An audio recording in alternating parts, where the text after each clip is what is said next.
Hola, ¿qué tal amigos? Dios les bendiga. Soy el pastor Nicolás Velasco y estamos listos para esta clase. Sí, hoy vamos a entrar a la tercera clase de la materia Teología de Wesley. Así que, bienvenido. El propósito de esta lección es que el estudiante pueda aprender más acerca de la teología wesleyana desde la perspectiva del proceso de salvación. Los resultados que queremos ver en cada uno de ustedes es que entiendan la metodología teológica usada por Wesley y que comprendas cómo John Wesley explicó el proceso de salvación. Los elementos presentados en esta lección, la mayor parte de ellos provienen del libro Introducción a la vida y teología de John Wesley, escrito por Hugo Magallanes. La comprensión teológica de John Wesley es una hermosa herencia que tiene la Iglesia Metodista Libre y que vale la pena ser redescubierta. Recuerde que nosotros podremos ver más lejos si nos paramos sobre los hombros de nuestros antepasados. En esta y la siguiente lección veremos cómo la teología de John Wesley ofrece una estrecha relación entre nuestro contexto económico y nuestra realidad social ante la fe y la práctica, entre la realidad de la salvación y la iglesia. Wesley utilizó, entre otros, estos argumentos para fusionar la dicotomía o separación que existía entre esos temas. La teología que Wesley desarrolló le atribuye gran importancia a la obra del Espíritu Santo en nuestra forma de pensar, así como nuestros sentimientos y acciones. Catalogado como el teólogo del pueblo, John Wesley desarrolló una teología que incluía tanto a ricos como a pobres. A esto les enseñaba a disfrutar del regalo de la salvación aquí y ahora, y no como una realidad futura y muchas veces incierta. Wesley fue ante todo un teólogo práctico y su propósito teológico era el de dirigir a las personas al camino de la salvación. Por tal motivo desarrollaremos esta parte siguiendo un orden que explica lo que sucede antes, durante y al final de la salvación. Sin embargo, comenzaremos por describir el marco teológico, las fuentes que usaba Wesley para su comprensión acerca de Dios y su plan. Antes de avanzar es necesario hacer un paréntesis y es poder explicar la importancia de tener una teología sólida. El número 1 tenemos la teología, la eclesiología y la misiología. ¿Qué significa la eclesiología? Eclesiología es la parte de la teología cristiana que dedica su estudio al papel que desempeña la iglesia como una comunidad o entidad orgánica y la comprensión de su papel en la salvación. Su origen, su relación con Jesucristo, su disciplina, su destino y su liderazgo. ¿Qué significa misiología? Tiene que ver con la proyección de la iglesia en el mundo. Por tal razón, en la plantación de iglesias comunitarias hablamos de multiplicación de discípulos, líderes e iglesias. El término de teología o el significado de teología tiene que ver con el estudio de Dios o la manera en que percibimos o entendemos a Dios a través de la palabra. De ahí que es muy importante saber cuál es nuestra teología, o sea, qué es lo que pensamos de Dios en diferentes temas y en diferentes puntos. Veamos la metodología teológica de John Wesley. Al considerar la metodología teológica de John Wesley, tenemos que advertir un par de asuntos. Primero, John Wesley fue influenciado ampliamente por diversas ramas del cristianismo de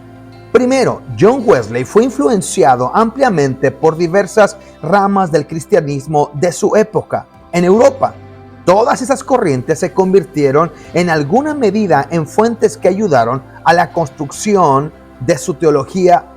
Wesley nunca escribió un tratado sobre metodología teológica, así que lo que se diga al respecto responde al análisis de lo que hacía en sus obras, sermones, tratados, diarios, cartas, etc.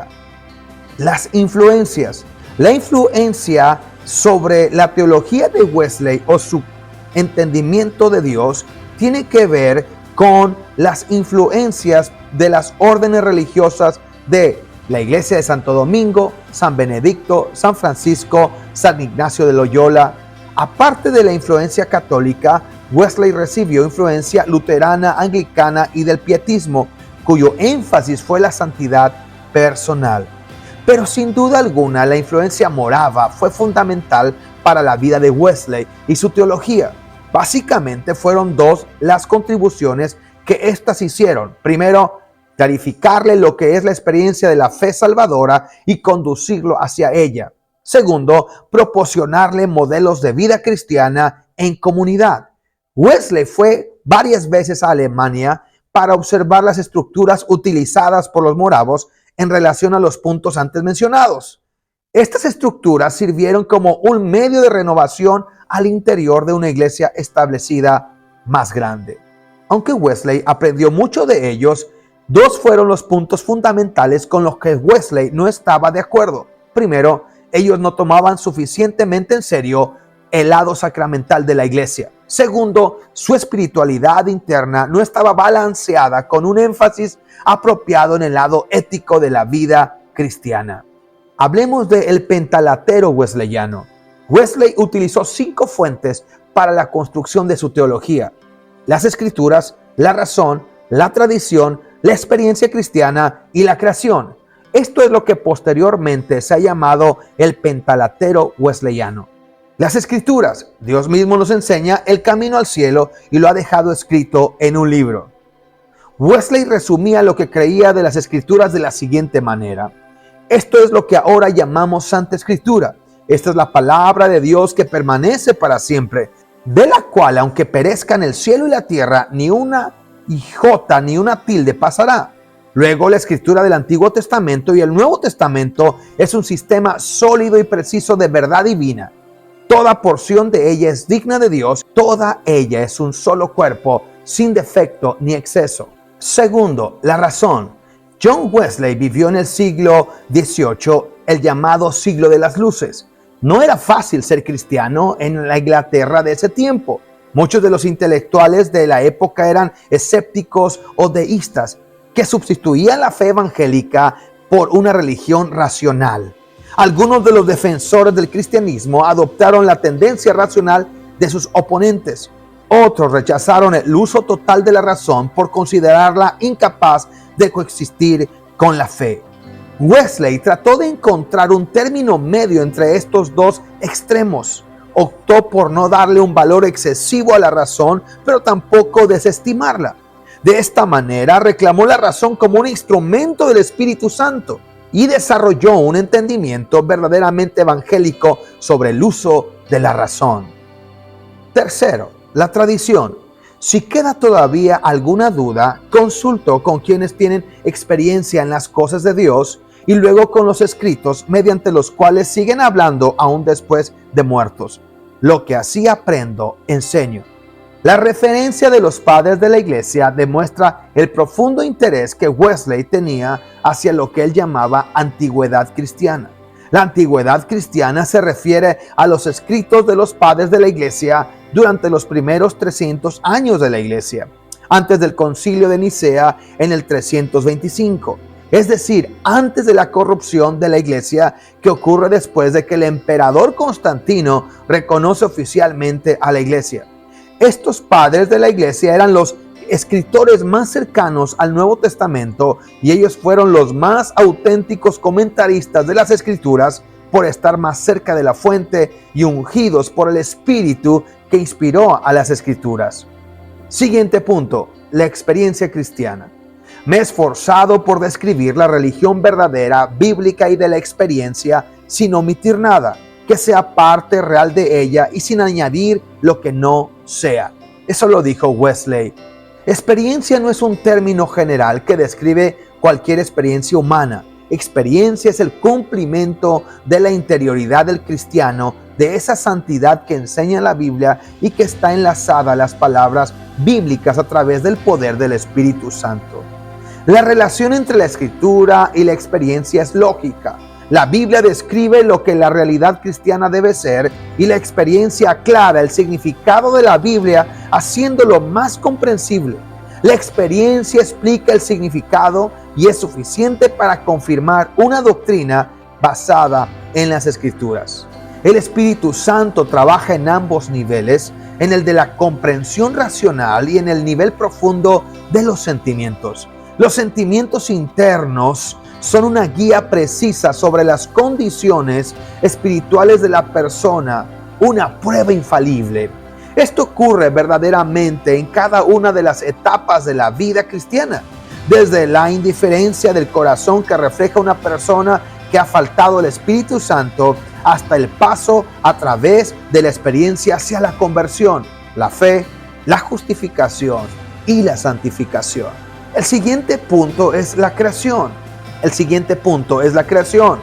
Wesley, al igual que otros teólogos de su época, comprendía que Dios se revela en su creación, es decir, las cualidades invisibles de Él, su eterno poder y naturaleza divina, se perciben claramente a través de lo que Él creó. Romanos capítulo 1, verso 20. John Wesley, en sus últimos años, al reflexionar sobre esto, llegó a la conclusión de que el pacto de Dios con la tierra es perdurable. Escribió un sermón sobre este asunto llamado La Liberación General. Al meditar sobre su larga vida y ministerio, el correr de la historia, la ciencia de su tiempo y la revelación bíblica, escribió: hay algo mejor para estos pobres criaturas que como nosotros algún día se verán liberadas de la esclavitud, del deterioro, y entonces recibirán amplia recompensa por todos sus sufrimientos presentes. Y así deberíamos imitar a aquel cuya merced es evidente en todas sus obras. El plan misericordioso de Dios de restauración final debería ablandar nuestros corazones hacia las miserables criaturas, recordando que el Señor que se preocupa por ellas. Debería acrecentar nuestros corazones hacia esas pobres criaturas que no importa cuán indignas nos parezcan, de ninguna de ellas se olvida nuestro Padre que está en los cielos. Así pues, en el pacto de Génesis capítulo 9, Dios actúa para conservar la tierra, limita su enjuiciamiento para llevar a cabo sus mayores propósitos, y una vez más vemos el constante enfoque bíblico de la preocupación de Dios por las personas, la tierra, el medio ambiente en que vivimos y la tierra que nos ha dado para que gocemos de ella y la cuidemos. Ahora hablemos acerca de la imagen de Dios y la condición del ser humano. El punto de partida para nuestra comprensión de la teología de John Wesley será el principio de la revelación, Génesis capítulo 1 al 3. Estudiaremos la forma en que fue creado el ser humano y el pecado original y sus consecuencias, la soberanía de Dios y la libertad humana en la creación. Para entender la teología que Wesley desarrolló acerca de la salvación, es necesario primero entender lo que ocurrió con el ser humano en el momento en que fue creado. Para explicar esta condición, Wesley ofreció su sermón 45 titulado El Nuevo Nacimiento. A continuación se ofrecen algunos extractos del mismo. En primer lugar, ¿por qué debemos nacer de nuevo? ¿Cuáles son los fundamentos de esta doctrina? Su fundamento es casi tan profundo como la creación del mundo. En el relato bíblico donde leemos, y Dios, el Dios Trino, dijo: hagamos al hombre a nuestra imagen, conforme a nuestra semejanza, y creó Dios al hombre a su imagen, a imagen de Dios lo creó. No solamente a su imagen natural, figura de su propia inmortalidad, un ser espiritual dotado de entendimiento, libre albedrío y diversos afectos. No meramente a su imagen política, gobernador del mundo, inferior, que señorea en los peces del mar, en las aves de los cielos, en las bestias, en toda la tierra, sino mayormente a su imagen moral, la cual, conforme al apóstol, es justicia y verdadera santidad. Conforme a esta imagen de Dios fue hecho el ser humano. Dios es amor. Por consiguiente, el humano, al ser creado, estaba lleno de amor, el cual era el principio único de todos sus estados de ánimo, pensamientos, palabras y acciones. Dios está lleno de justicia, misericordia y verdad. Así era el ser humano al salir de las manos de su Creador. Dios es pureza inmaculada y así era el ser humano en el principio puro, sin mancha pecaminosa alguna. Pero aunque el ser humano fue hecho a imagen de Dios, sin embargo no fue hecho inmutable. Esto le hubiera sido incompatible con el estado de prueba en que Dios quiso colocarlo. Por lo tanto, fue creado capaz de permanecer firme y sin embargo sujeto a la posibilidad de caer. Y de esto Dios mismo le previno y le dio una solemne advertencia al respecto. Sin embargo, el hombre no permaneció en honra. Cayó de su alto estado, comió del árbol del cual Dios le había ordenado, no comerás de él. Y mediante este acto voluntario de desobediencia a su creador, esta rebelión lisa y llana contra su soberano declaró abiertamente que ya no quería que Dios gobernase sobre él, que deseaba ser gobernado por su propia voluntad y no por la voluntad de quien le había creado, y que no buscaría su felicidad en Dios, sino en el mundo y en las obras de sus manos. De esta porción aprendemos que Dios en su soberanía y movido por su amor infinito, creó los cielos y la tierra. Nadie lo obligó. Esta idea de la soberanía de Dios está en total acuerdo con la mayoría de teólogos a través de la historia de la iglesia. Wesley afirma claramente que el ser humano tenía la libertad de decidir entre obedecer y desobedecer a Dios. Es decir, que en su perfecto amor y su perfecta creación diseñó al ser humano con esta capacidad, a la que Wesley llama libre albedrío. Sin esta capacidad, el ser humano estaba condenado a amar a Dios, lo cual haría que dicho amor no fuera genuino. Ese amor sería el producto de un Dios que lo creó, obligándolo a amarlo. Lo anterior nos debe de llevar a entender dos puntos que son cruciales para la teología wesleyana. Primero, Dios es soberano, pero eso no significa que Dios va a obligar a alguien a que haga lo que no quiere. Dios puede hacer lo que le plazca, sin embargo, su soberanía está limitada por su carácter santo y perfecto. Por tal motivo, Dios nunca quebrantará la libertad humana, siempre respetará las decisiones de las personas, inclusive cuando éstas vayan en contra de su voluntad y en su propio perjuicio y el de su prójimo. En segundo lugar, si no estamos de acuerdo con esta posición y no creemos que la soberanía de Dios está limitada hasta cierto punto por la libertad del ser humano, entonces, ¿quién es moralmente responsable por las acciones de los seres humanos? La respuesta obvia sería que, por lo menos de manera indirecta, Dios es responsable por la caída del ser humano. Sin embargo, si seguimos el camino de Wesley, entenderemos que la libertad que Dios da trae consigo la responsabilidad por las decisiones que se tomen. Así pues, el problema original fue que la humanidad rechazó y cambió el amor de Dios por un amor egoísta. La imagen de Dios. La condición del ser humano antes de la caída. En el mismo sermón que hemos citado, Wesley hace referencia a tres aspectos y funciones de la imagen de Dios en relación al ser humano. La imagen de Dios es natural, política y moral. Sobre la primera de ellas, Wesley afirma que al momento de ser creado, el ser humano refleja los atributos naturales de Dios. Es decir, que Dios le transfiere sus atributos naturales como la inmortalidad, el entendimiento, el libre albedrío y diversos afectos. Es importante destacar que aunque estos atributos de Dios son transferibles al ser humano, de ningún modo lo hace Dios. Un ejemplo de esto es cuando se habla de la eternidad. Esto no significa que la persona hubiese adquirido la eternidad como Dios, ya que como Dios la da al inicio al ser humano, ya que ser eterno significa no tener ni principio ni fin. En el texto de Génesis 1 encontramos cómo Dios le da inicio al ser humano. Sin embargo, la imagen de Dios en el ser humano al momento de ser creado le da la capacidad de no tener fin. Para Wesley, la imagen política de Dios impresa en el ser humano hace referencia a la habilidad de mayordomía y administración de los recursos naturales que Dios ha creado. No quiere decir que seamos dueños de la creación, más precisamente lo que significa es que se nos da el privilegio de ser compartícipes con Dios en su obra, de continuar el trabajo que Dios ha iniciado. Esta imagen política significa que los cristianos somos responsables por el bienestar y armonía que debe reinar en el medio ambiente. Hablemos de la imagen de Dios después de la caída. El sermón que veníamos estudiando, el nuevo nacimiento, nos ayuda a comprender la explicación de Wesley que da sobre los acontecimientos e implicaciones después de la caída. Y dice así: por consiguiente, en ese día murió para Dios, la más espantosa de todas las muertes. Perdió la vida de Dios, fue separado de aquel en cuya unión consistía su vida espiritual.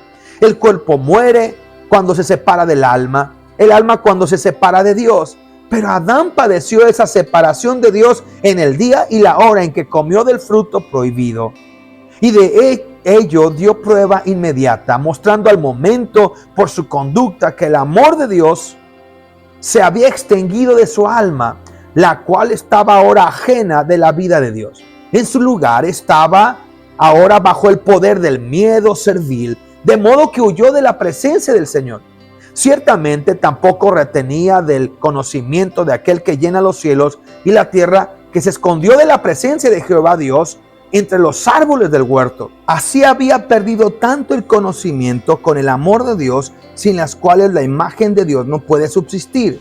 Por lo tanto, él al mismo tiempo fue privado de ella y quedó desprovisto de santidad y de felicidad.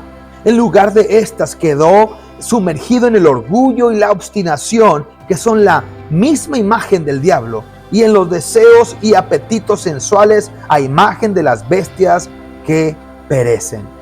Las consecuencias del pecado son trágicas y diversas. Wesley señala como la primera de ellas la muerte espiritual, es decir, la pérdida de la amistad y relación personal entre Dios y la humanidad.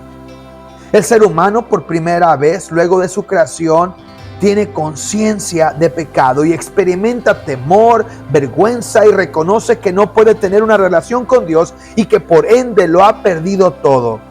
Otra consecuencia que Wesley señala debido al pecado es la muerte física. Aun cuando esta no ocurre de forma automática e instantánea, la realidad es que la humanidad pierde la habilidad de vivir sin experimentar la muerte. Además, nuestros cuerpos empiezan a deteriorarse y experimentar dolores, sufrimientos y por último, su funcionamiento termina. Por último, la caída trajo como consecuencia la muerte social. Esto lo podemos observar de manera explícita al leer el capítulo 4 de Génesis. Caín mata a su hermano Abel. Nuestro egoísmo nos dirige a realizar acciones que destruyen la estabilidad social y tomar decisiones que tienden a ser mortales y opresivas. Algunos autores wesleyanos afirman que la imagen de Dios después de la caída no fue destruida totalmente, sino que por la gracia de Dios ha sido parcialmente preservada. Otros autores más, como Leonard George Coss, igualmente siguiendo a Wesley, sostenían que la imagen de Dios fue pérdida total a su vez y afirman que por la gracia anticipada de Dios los atributos morales son restaurados hasta cierto punto. Ambas posiciones creen que por la gracia de Dios el ser humano tiene la posibilidad de responder al llamado de Dios y aceptar la salvación que Dios ofrece. El pecado original. Según Wesley, la doctrina del pecado original es una de las doctrinas esenciales del cristianismo, es decir, que marca la diferencia entre el cristianismo y el paganismo. La doctrina del pecado original describe el problema fundamental de la humanidad para la cual el evangelio es el remedio. El pecado original es una inclinación constante y permanente al mal que existe de una manera intrínseca en cada persona, sea cristiano o no. Wesley argumenta que así como la gracia de Dios se da gratuitamente a toda persona, cristiana o no, el pecado original, la tendencia pecaminosa, mora en todo ser humano. En Cristo, los cristianos tienen la capacidad de dominar y controlar el pecado original, la tendencia al mal. Puesto que el pecado original no se puede erradicar, solo es posible controlarlo, limitarlo. Creyentes y no creyentes son responsables delante de Dios por controlar el pecado original, pero no son directamente responsables por la presencia de ese pecado que es una herencia de Adán y Eva. Es así que Wesley niega la condenación por la exclusiva presencia del pecado original en la vida de los seres humanos y en la vida de los cristianos. Wesley no cree que el pecado original, pese a que se encuentra presente en la vida del creyente, sea motivo de condenación. El pecado original no impide la salvación que Dios ofrece en Cristo. Wesley concluye este argumento en su sermón número 13 del pecado en los creyentes de la siguiente manera. Pero, ¿puede Cristo morar en el mismo corazón donde hay pecado? Indudablemente que sí. De otra manera, la persona no podría ser salva. Donde está la enfermedad, allí está el médico, continuando su obra interna, luchando por erradicar el pecado. Cristo ciertamente no puede reinar donde el pecado reina, ni tampoco puede morar donde todo pecado se permite. Pero Él reina y mora en el corazón de cada creyente que lucha en contra del pecado. Para Wesley, los cristianos son capaces de controlar las consecuencias específicas del pecado original. Es importante aprender cómo estas consecuencias se manifiestan en la vida de los seres humanos. Número 1. En primer lugar, el pecado original produce la ausencia del conocimiento de Dios. Número 2. Puesto que no tenemos conocimiento de Dios, la segunda consecuencia del pecado es cambiar la gloria de Dios por la gloria nuestra, que es el resultado del orgullo. Y número 3. Quizás como una expresión del orgullo descrito anteriormente, buscamos hacer nuestra voluntad sin considerar el deseo y la voluntad del resto de las personas. Número 4. La última consecuencia del pecado original es el amor al mundo, que se expresa como el deseo de los ojos y la vanagloria de la vida. En conclusión, podemos ver que Wesley identifica los efectos y consecuencias del pecado original. Incluso en nuestros días, en los creyentes en que reina Cristo plenamente, todavía tienen esos sentimientos que les hacen creer que no son salvos. Sin embargo, estos no dominan la totalidad de su vida. Para Wesley, a pesar de que el ser humano vive y experimenta el pecado original, también recibe el favor de Dios, la gracia anticipante. Vayamos ahora a las actividades de evaluación, que esta es una tarea para ti, y recuerda enviar tus respuestas al correo de la escuela. Y esta es la pregunta en la primera evaluación. ¿Cuál ha sido la forma más común en que usted desarrolla las enseñanzas o la teología? ¿Cuál ha sido la forma más común? ¿En qué lugar o cómo es que tú desarrollas o enseñas tu teología a otros? Número 2, consulta solo la Biblia. Estudia los que otros han dicho. Se basa en sus experiencias. Trata de que sea racionalmente comprensibles. Compare su metodología con lo mencionado en el capítulo sobre Wesley. Sí, o sea, ¿qué es lo que hace que tener tu teología? ¿Qué es lo que te enseña o de dónde es donde aprendes o has adquirido tu teología? Decíamos ya Wesley, de la creación, de la Biblia, de la razón, de lo que se veía. Esto es importante. La siguiente punto de evaluación dice, siendo que la Biblia no define lo que significa imagen y semejanza de Dios, ¿qué ha creído usted que esto significa? ¿Cómo podemos saber el significado? ¿Qué piensa de la descripción que Wesley hace al respecto? Siguiente evaluación. Siendo que la imagen de Dios no fue destruida totalmente, sino parcialmente, ¿cómo cree que debe ver las personas, creyentes o no? Siendo que la imagen de Dios no fue destruida totalmente, sino parcialmente, ¿cómo cree que debe ver las personas, creyentes o no, a su alrededor? Explique su respuesta. Siguiente evaluación. Wesley afirma que la doctrina del pecado original es una doctrina fundamental. ¿Qué piensa usted? Mis hermanos, eso ha sido todo por hoy. Hoy la clase ha estado muy genial. Estamos adentrándonos para entender más sobre la teología y la perspectiva wesleyana. Y la verdad, me encanta saber que tenemos una gran influencia en nuestros días por causa de esta teología o por causa de entender la Biblia y a Dios de esta manera.